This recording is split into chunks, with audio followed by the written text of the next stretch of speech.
So pretty much for today's video, this is like a new series I'm gonna be doing. Every week that I'm making beats for my new beat channel, which is in the description below. I've shared it on this channel before. I'm just gonna like vlog the process of it and share some stuff as I go for the people who wanna watch it and maybe learn some stuff or just see the process of how I make beats. Even for songs too, when I'm like writing songs or making songs from scratch. I'll just set the camera up and vlog it so people can see like the process and how I make it and maybe get some ideas.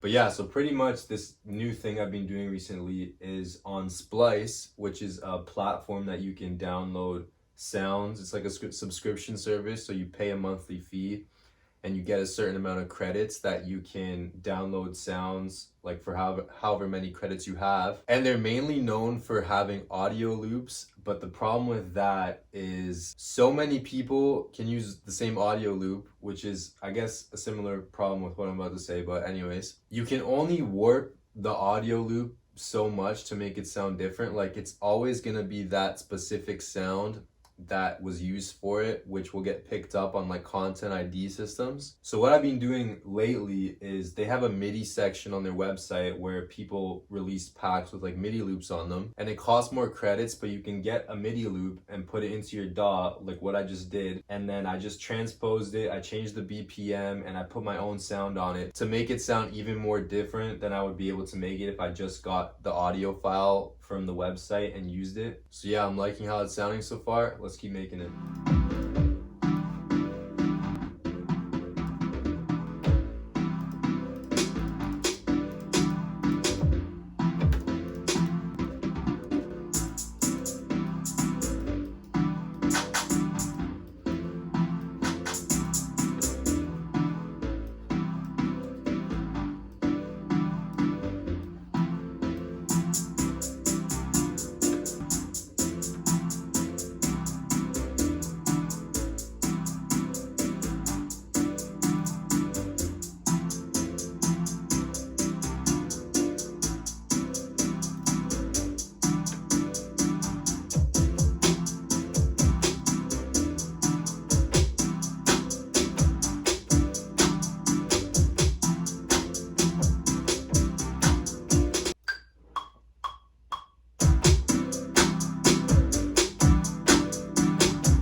I'm liking that drum pattern so far. I honestly think that's gonna be pretty much it unless I add some like percussion elements into it after. What I pretty much did there is I have all of my previous sounds I've downloaded on Splice over the years in their desktop app. And what I did was I got a drum rack from the Ableton Instruments and then just dragged and dropped the drum samples that I was taking from Splice into Ableton, and then I was able to play it on my keyboard how I wanted to.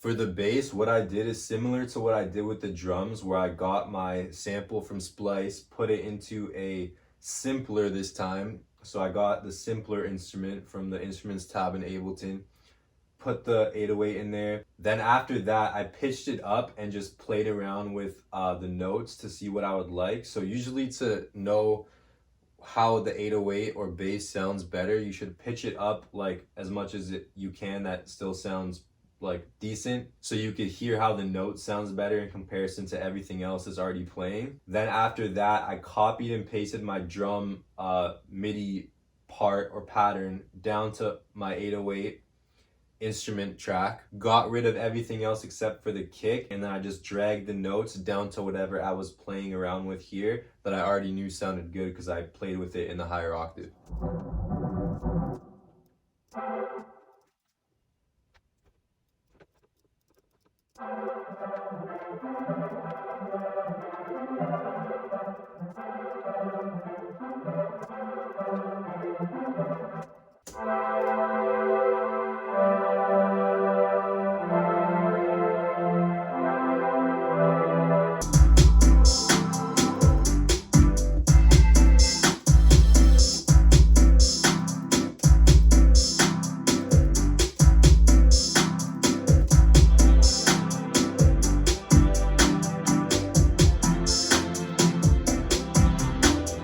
What I did for the pad, as you probably just saw, is I took the MIDI from the pluck, put it down onto my pad track, which I just loaded in an instance of Nexus. Then I removed all the plucky sounds, like the staccato type of notes. Staccato is pretty much just like a bunch of notes that like hit really quickly, I guess. And I turned it into legato chords of the original staccato hits. What?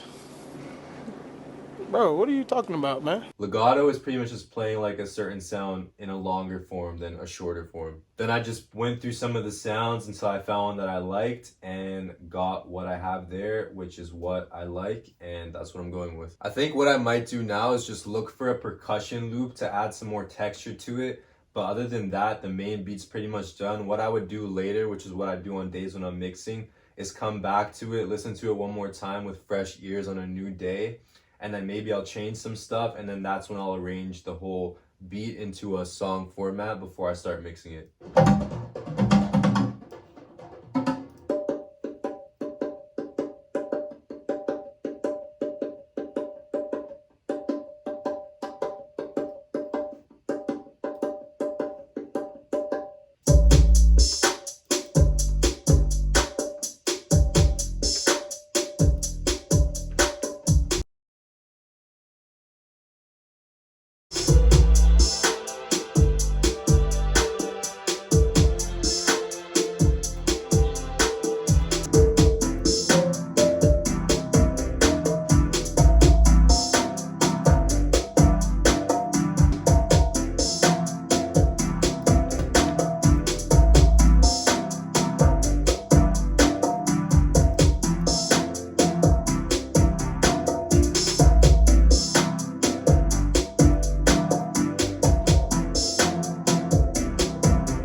Well, that's pretty much the whole beat. What you saw there was I just went on Splice, looked through some audio samples of some bongos, found one that I liked, put it into Splice. Sometimes when that happens, put it into Ableton. Sometimes when that happens, the warping that Ableton does, it doesn't fully put all the transients on the right beat. And there's times where that sounds good because it sounds more realistic, but there's sometimes when it sounds too off. And for like hip hop oriented beats like this, I like everything to be really tight, like with the drums and the percussion and everything. So I just manually went through and put every single transient on the right beat, so that when it hits, everything's on time and there's nothing that sounds off or like weird with it. And that can be pretty tedious, but it's just what I like to do to make sure everything sounds perfect. But yeah, then I was playing around with the pitch and putting the melodic instruments in and out to see where I liked it that sounded better. And to end it off, I just put an auto filter and some reverb on it, which is kind of what I envision that I'm gonna do in the mix. And usually engineers would say like, don't add stuff to your beat in the creative process, only add stuff once you're going in to mix it. But since I'm the one mixing the beat, I just put some ideas I have in there sometimes so that when I go to mix it, I remember like, oh yeah, I thought this would sound good with an auto filter on it, cutting out some of the high frequencies and then having like more of a wet reverb on it to make it stand out or sound more spacey in the beat. But yeah, that's pretty much it. I was gonna do this for all 3 of the beats I'm making for next week, but I feel like this video is already gonna be pretty long itself. and it does take quite a bit of time even just to get 3 beats out every single week and make the short form content for them. So I'll probably stick to 1 a week for now, and in the future, once I get this process down more, maybe I'll be able to film 3 of them and edit them and put them all up as well for every single beat I'm making for the week. But yeah, I hope you enjoyed this video. Subscribe to see videos like this every week. Like I said, it'll probably be 1 a week for now, but in the future I could add more. And yeah, I'll probably do videos like this for when I'm making songs from scratch too, so you can see that process as well. I have to go back to my YouTube studio and see when the best time to post for this channel would be, because I haven't been on it in a while. So I'm gonna do that and probably put it in the header of my channel, like when I'm gonna be posting and at what time. But yeah, so subscribe to see these videos every week. That's gonna be it. Thanks for watching. Peace.